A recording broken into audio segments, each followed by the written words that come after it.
Hello there.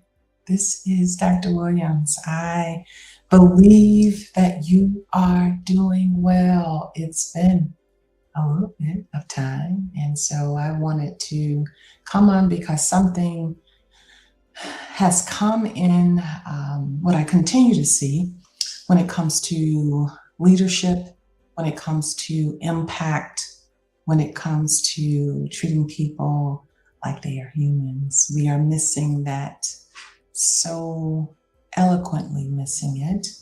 And I just want to know, where are you in your life? Where are you when it comes to your own leadership? Where or when was the last time you heard your own heartbeat? That is important. So today I am on and I am grabbing my notes and I am going to talk to you about something that's really important to me. As those of you know, my journey when it comes to conscious leadership and being in corporate America. I have taught and been a professor at a university, and now I have ventured on the municipality. And so, one thing that I continue to see is we are very much into the task. We are very much into doing what we believe needs to be done, but we are at many times missing the conscious leadership aspect of what we do every day. So happy Monday. Today, I want to talk to you about something, again, that we really don't celebrate enough, and that's conscious leadership. And not that kind of leadership that comes with authority, that comes with a title, or even loud voices. I'm speaking about that type of leadership that's kind and that comes from within. So today, this leadership doesn't begin in the boardroom. It doesn't begin on the doorsteps of your city or municipality. It begins in the mirror, yourself. And so I want you to ask yourself, what energy am I bringing into the room this week? Am I leading from intention, or is it all about impulse reaction? Is my conscience clean? Oh, that's a good one. Or am I carrying unfinished conversations about last week, about 2 weeks ago, about a year ago? Am I carrying conversations that we've had in our head, but they have gone unspoken? I call them unspoken truths. Or unaligned actions. So conscious leadership starts with honesty. And many times, my friends, that's quiet honesty. So today, we live in this world that is so obsessed with seeing a great leader. We want to see a great leader. We want to applaud that leader. And so we are so bound up on sometimes on, I want to see a leader. But conscious leadership is about being the great, especially when no one is watching. It's choosing the harder right over the easier wrong. It's doing the small thing that a lot of people will say they're not going to do it. But it's also doing those things consistently. And so a conscious led leader owns the mistake he, she, them have done just as proudly as all of those victories. I remember a time where I had really great things happen in 30 days. I won an award, my team did a stellar job on an event, and yet there was a situation where I got pulled on the carpet on something. And though it wasn't necessarily my fault, I had to take responsibility and accountability for what happened. Yeah. So a conscious led leader, we own up to our mistakes. Yeah, we may have some internal feuding that we do, but we don't hide behind excuses. A conscious led individual doesn't deflect that responsibility.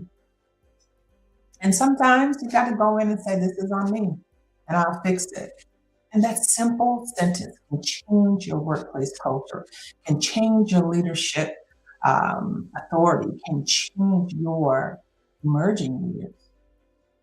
So, compassion and conscious leadership go hand in hand. So, conscious leadership isn't softness, it's a strength wrapped in clarity. It's understanding people pretty deeply, but not always allowing manipulation, but not ever allowing that. Not allowing chaos, not allowing inconsistency to lead a team. Compassion with boundaries builds trust, and trust builds momentum. So I want you to think about this. Today is, let's say it's Monday, let's say it's Tuesday, but every day, many times, and particularly on Sunday, people are pressured by Sunday evenings because they know that they're going to have to go to work on Monday. But I challenge you that a conscious leader shifts the focus from pressure to purpose, from stress to alignment, and from busyness to impact. And I want to say that again because many times we are believing that we're getting a lot of stuff done and we're busy. But where is the impact?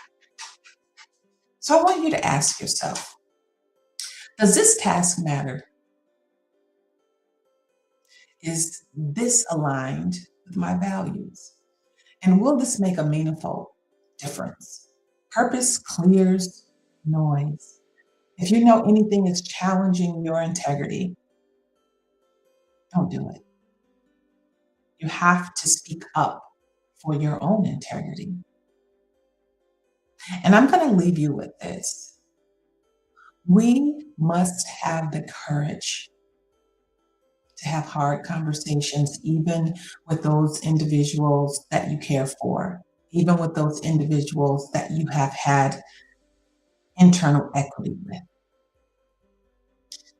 I come to believe that because you've been in a situation or a place for a long time, doesn't make you a SME, doesn't make you a subject matter expert. And sometimes you have to have the courage to have hard conversations.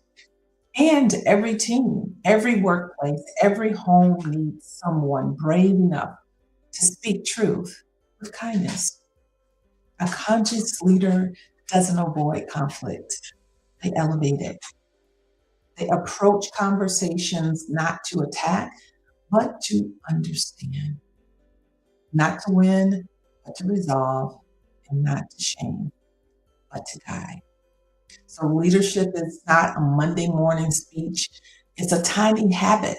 These all are tiny habits. Let me give you a few. Showing up on time. That's a micro action of leadership.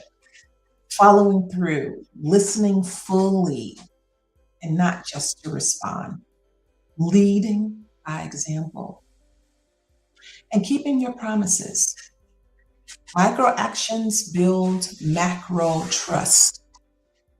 So, reflections that I want you to keep in mind as you step into this week, give yourself 30 seconds of reflection. What kind of leader do I want to be today?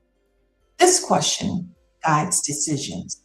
It grounds your intentions and it resets your direction. So, this Monday, choose conscious leadership. Lead from your values, lead from your truth, and lead from your heart. Because the world doesn't need louder leaders. It needs conscious, courageous, and conscious driven ones. That is something that though you may believe things are not going the way that you want them to, your voice will lead you every day and every hour. This is Dr. Williams. I hope that you are having a fantastic, fantastic day. And remember, love is not what you say, it is what you do. Love has to be demonstrated. If you have children, if you have nieces and nephews, let them know that you love them. They're important to you, and there's nothing that they can do about it. Take care. This is Dr. Antoinette Marie Williams. See you next time.